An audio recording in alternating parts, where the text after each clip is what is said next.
Welcome to the Lifestyle Medicine Update. I'm Dr. James Meschino.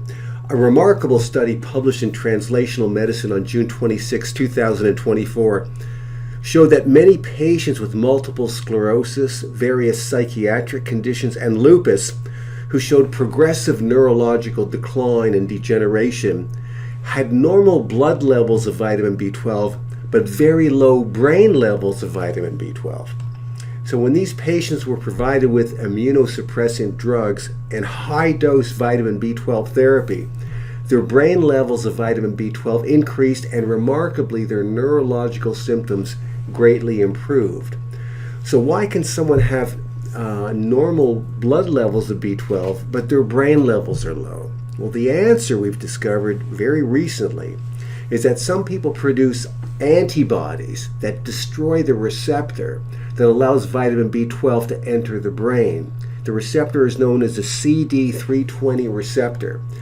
So far, this problem has been identified in a number of patients showing neurological decline who also have multiple sclerosis, lupus, and a variety of neuropsychiatric conditions.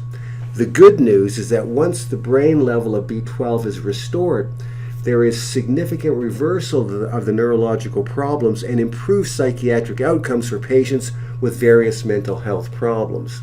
Interestingly, some people who produce antibodies against the vitamin B12 receptor, the CD320 receptor, do not develop neurological problems or psychiatric problems because their brains are able to use an alternative method to get vitamin B12 into the brain. Some people's brains can also use the LDL receptor to transport vitamin B12 into the brain. Other people can't use that receptor. So over the years, various studies have shown that low blood levels of vitamin B12 increase the risk of dementia and Alzheimer's disease, as well as depression in the elderly, and also depression in younger people as well. But we're learning now that it may be important to also assess brain levels of vitamin B12, not just blood levels, which may be much lower than the blood level of B12 in individuals who produce the vitamin B12 receptor antibody. I think the takeaway message is that you should ensure that your vitamin B12 intake can help overcome some inherent vitamin B12 absorption obstacles that may be present. I personally like to take every day a high-potency multiple vitamin and mineral that contains a B50 complex, which means it includes about 50 micrograms of vitamin B12. That's a good start for most people.